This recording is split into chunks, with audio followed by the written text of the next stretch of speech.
legacy Jokowi yang bernama Ikatan Keluarga Nebeng, salah. Ibu kota kelelawar, ibu kota Nusantara, ini nggak bisa dijawab oleh Sylvester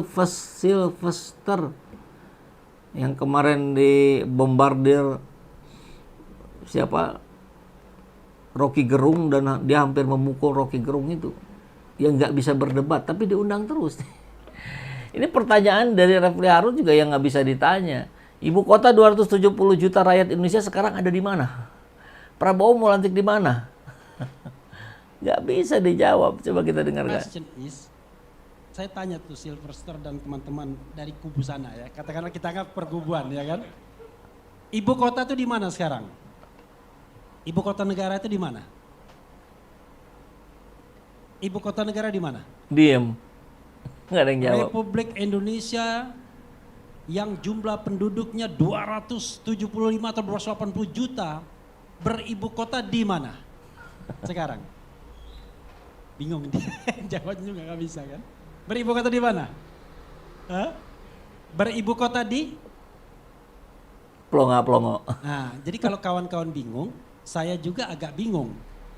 Tetapi saya bisa mengatakan ibu kotanya hampir tidak jelas. Hampir tidak jelas. Kenapa saya katakan hampir tidak jelas? Begini. Undang-undang tentang IKN itu ditandatangani pada tanggal 15 Februari 2022. Oke? Dan seharusnya itu menandai perpindahan karena ibu kota itu sudah berpindah. Tapi dalam kebiasaan undang-undang itu selalu ada pasal peralihan. Pasal peralihannya 2 kurang lebih. Yaitu 2 tahun setelah adanya undang-undang ini itu harus dibuat perubahan terhadap undang-undang DKI. Karena DKI atau Jakarta itu tidak lagi menjadi daerah khusus ibu kota. Ya, saya belum ngomong. Karena saya nggak setuju DKJ, karena saya menganggap masih DKI akhirnya. Ya, nah, dan undang-undang itu walaupun terlambat, ada sudah. Oke? Tetapi di dalam itu ada juga yang namanya peralihan. Perpindahan itu officially kalau dikeluarkannya Kepres, keputusan presiden. Dan unfortunately, Kepresnya nggak jelas kapan harus dikeluarkan oleh seorang presiden.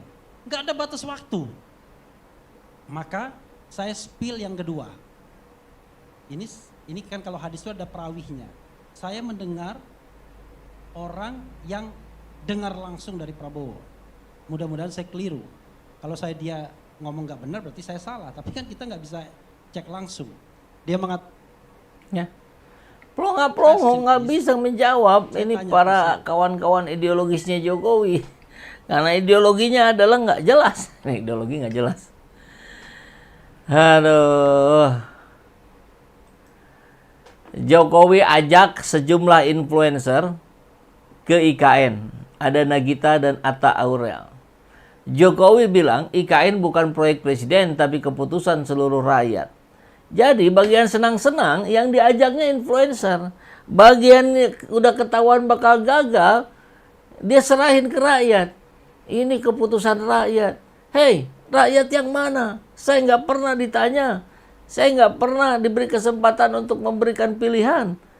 Oh kan ada 93% DPR. Dia mewakili siapa? Dia tidak mewakili kami. Dia mewakili kepentingan ketum partainya. Kayak yang nggak tahu saja. Lah kan para ketum partai Anda sandera. Nggak bisa ngapa-ngapain, nggak berkutik. Anggota dewan, ya gimana ketum partai? Selesai sudah, Anda jangan jual-jual nama rakyat. Sebuah keputusan yang tidak mudah, tetapi itulah yang sudah kita putuskan. Kita juga izin kepada DPR, saya menyampaikan lisan di dalam rapat paripurna tanggal 16 Agustus, kemudian diikuti dengan pengajuan undang-undang mengenai ibu kota Nusantara, dan itu disetujui 93% dari fraksi yang ada di DPR. Jadi ini bukan keputusan presiden saja, tetapi juga keputusan seluruh rakyat Indonesia yang diwakili oleh seluruh anggota DPR yang ada di Jakarta. Supaya jangan ada sebuah kekeliruan persepsi bahwa ini adalah proyeknya Presiden Jokowi, bukan. Itu sudah melalui tahapan yang baik dalam kita berbangsa dan bernegara. Repot kalau sudah begini. Sehingga menarik kita simak tulisan dari Pak Solihin MS. Turun tahta dengan berlumur dosa, nasib Jokowi akan merana. Di ujung masa kekuasaannya yang tinggal menghitung hari, kebusukan dan ketidakmampuan Jokowi mengurus negara makin terlihat dengan sangat jelas.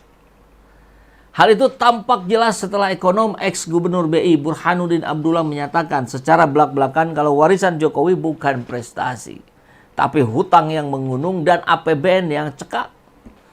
Berapa katanya ya, sisa berapa nih yang bisa dipakai Prabowo? 400 triliun. Sangat kecil untuk hitungan mengurus negara.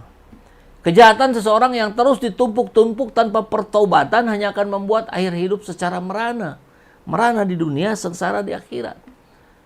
Baru-baru ini Jokowi rupanya sudah mulai sadar kalau IKN, sebuah proyek ambisius yang telah banyak sekali memakan korban dari rakyat, khususnya masyarakat di Kalimantan Timur, umumnya seluruh rakyat Indonesia dipastikan bakal mangkrak. Lalu untuk menghindari tanggung jawab, Jokowi mulai ngeles dengan menyatakan kalau IKN adalah keinginan rakyat. Padahal menurut survei Litbang Kompas sendiri merilis kalau 80% rakyat Indonesia menolak adanya IKN. 80% ini yang akalnya sehat ini. Ya kan berhitunglah. Buat apa dana dihabiskan ke sana untuk hal yang bukan urgent? Tampaknya Jokowi saat ini tak bisa diselamatkan. Dia harus dihukum seberat-beratnya. Semakin dikorek dan digali, setiap kebijakan pemerintahannya tidak ada satupun yang bermanfaat bagi rakyat. Saya pernah tanya, apa sih yang baiknya? Pasti ada, kan dia manusia. Dosa-dosa politik Jokowi terlampau banyak. Selain telah menyengsarakan rakyat dengan berbagai tindakan merampas hak rakyat, juga tindakan pembantaian rakyat secara biadab. Seperti yang terjadi di KM 50. Tewasnya 894 petugas KPPS secara misterius di tahun 2019. Dan tragedi Kanjuruhan.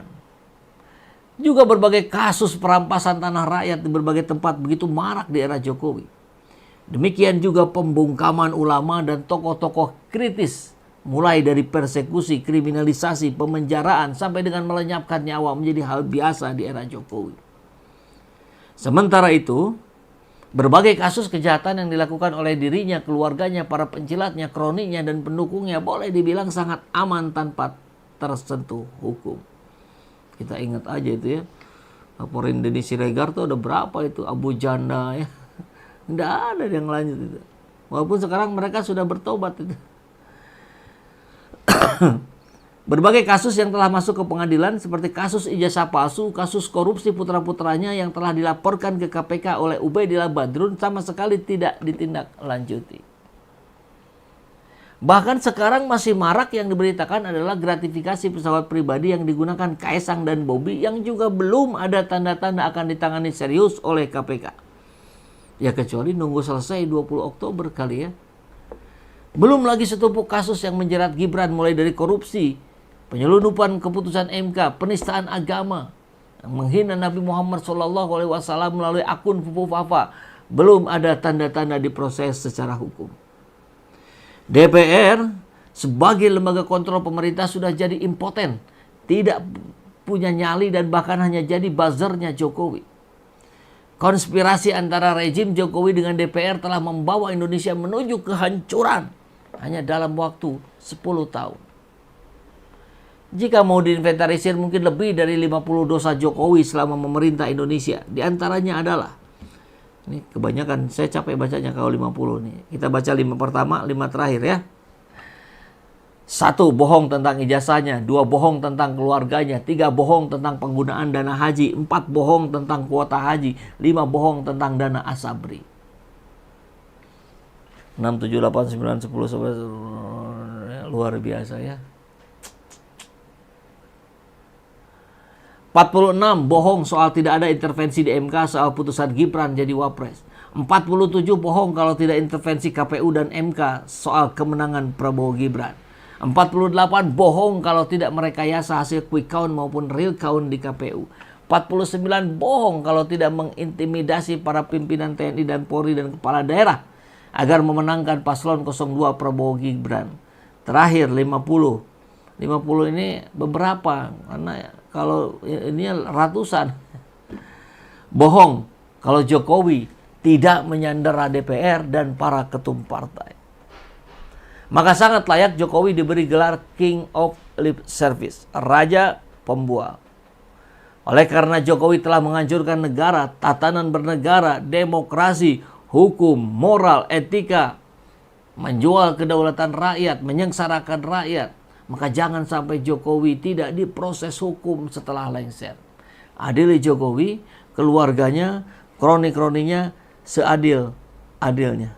Assalamualaikum warahmatullahi wabarakatuh.